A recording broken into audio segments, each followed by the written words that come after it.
तो अतिशय सोपा असा प्रथमोपचार आहे. डिस्प्रिन पोझिशन देणं, ताबडतोब हलवणं, जिभेखालची गोळी आणि लागलं तर रिदमिक कॉफ असे प्रकारचे प्रथमोपचार. हिरेमठ सर, ताबडतोब करण्याच्या टेस्ट कुठल्या, ताबडतोब घेण्याची काळजी कुठली? म्हणजे ECG तर कोणी पण काढतं, पण कधी कधी ECG पण नॉर्मल असतो तरी असं म्हणतात की हृदयविकाराचा झटका आहे.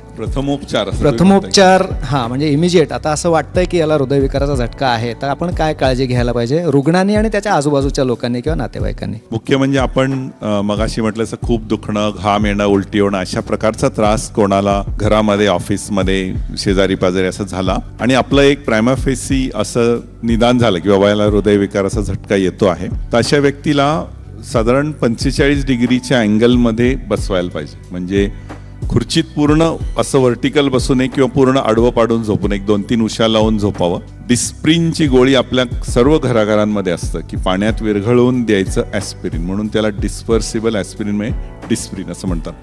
तर ही डिस्प्रिनची गोळी पाण्यात विरघळून ते पाणी त्यांना प्यायला द्यावं. ताबडतोब या व्यक्तीची कुठेतरी हालचाल करून ॲम्ब्युलन्सद्वारे तो अशा ठिकाणी जायला पाहिजे की ज्या ठिकाणी ICU आहे किंवा कॅथलॅब आहे, जिथे अँजिओग्राफी, अँजिओप्लास्टी होऊ शकते, अशा ठिकाणी घेऊन जाण्याची व्यवस्था करणं हे सुद्धा एक फार महत्त्वाचा प्रथमोपचार तो आहे. जवळच्या हॉस्पिटलमध्ये जाणं हा विशेष चांगला विचार नाही आहे, कारण जवळचं हॉस्पिटल हे गायनेकॉलॉजिस्टचं असू शकतं आणि त्या बिचारा डॉक्टरबाईंना किंवा तुमच्यासारख्या डॉक्टरना फार अवघड. जसं एखादी खूप प्रेग्नंट बाई तिची इमर्जन्सी घेऊन माझ्याकडे आली तर माझेच पाय लटपट करायला लागतील, तसं त्यांचं होऊ शकतं. त्यामुळे आपल्याला हार्ट अटॅक आला तर आपण कुठल्या हॉस्पिटलमध्ये जाणार आहोत ह्याचा एक विचार सगळ्यांच्या मनामध्ये पाहिजे किंवा मोबाईलमध्ये तो नंबर सेव्ह केलेला पाहिजे, या सगळ्या प्रिकॉशन्स म्हणून.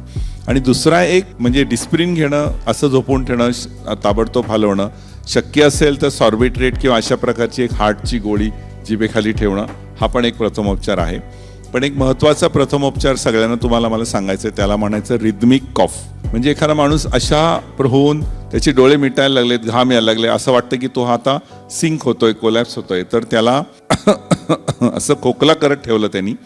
ह्या रिदमिक कॉफनी त्याचं ब्लड प्रेशर थोडं वर राहून हॉस्पिटलमध्ये जिवंत पोचण्याची त्याची शक्यता वाढते.